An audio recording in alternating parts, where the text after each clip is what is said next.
여러분 안녕하십니까? 광주 MBC 5시 뉴스입니다. 외국인 밀집 지역을 중심으로 코로나19가 확산하고 있는 광주에서는 오늘 18명의 확진자가 나왔습니다. 광주시에 따르면 오늘 오후 2시를 기준으로 광산구 소재 물류센터 관련 외국인 2명과 광산구 외국인 선제검사 관련 10명 등 외국인을 중심으로 확진자가 발생했습니다. 이외에도 서울 확진자의 접촉자 1명, 감염 경로를 조사 중인 3명 등 6명의 확진자가 추가됐습니다. 광주시가 사회적 거리 두기 3단계를 4주간 더 연장하기로 했습니다. 광주시는 추석 명절을 앞두고 정부 방침을 그대로 적용해 사적 모임을 할 경우 4인까지만 허용하고 백신 접종 완료자가 포함될 경우 8인까지 가능하도록 했습니다. 또 300제곱미터 이상의 준대규모 점포와 종합 소매업은 안심콜 등을 통한 출입명부 관리를 권고하기로 했습니다. 광주에서는 지난 7월 말부터 사회적 거리 두기 3단계가 6주째 시행되고 있지만 코로나19 확산세는 꺾이지 않고 오히려 8월 한 달 확진자가 677명으로 지난 1월 이후 가장 많았습니다. 명량대첩 승전지인 울돌목을 가로지르는 해상 케이블카가 오늘 개통했습니다.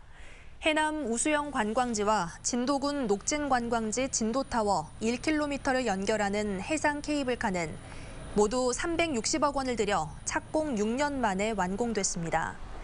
수면에서 평균 30m 높이에서 운행하는 울돌목 해상 케이블카는 캐빈 26대가 1시간에 2,000명가량을 태울 수 있고 탑승 시간은 6분 내외입니다. 영암호에서 발견된 시신이 무안에서 살해된 30대 여성인 것으로 확인됐습니다. 전북 완주경찰서는 지난 1일 오후 해남군 영암호의 해암교 상류에서 발견된 여성의 DNA 검사 결과 살해된 것으로 추정되는 완주 39살 여성 A씨와 일치한다고 밝혔습니다. 경찰은 앞서 무안의 한 숙박업소에서 여성을 살해하고 유기한 혐의로 69살 B씨를 긴급 체포했고 어제 오후 검찰에 구속 송치했습니다.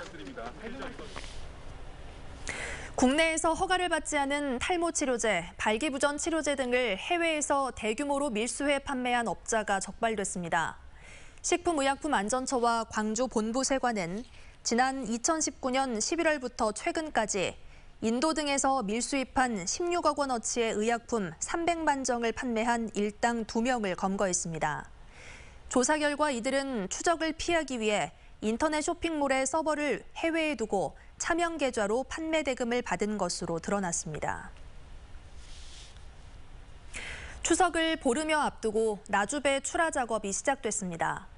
나주시 등에 따르면 올해 추석에 출하될 나주배의 물량은 지난해보다는 50% 정도 증가하고 평년과는 비슷한 수준인 2만 1,000톤 내외로 추산되고 있습니다. 지난해에는 개화기 냉해와 태풍 낙과로 인한 피해가 수확량이 14,000톤까지 떨어졌습니다. 배 시세는 전국 소매시장 기준으로 9월 초 현재 배 10개들이 7.5kg이 32,000원 정도를 기록하고 있습니다. 전라남도와 시군은 오늘 인구정책협의회 영상회의를 열고 18세에서 39세로 정의된 청년 연령을 49세까지 늘릴 것을 논의했습니다.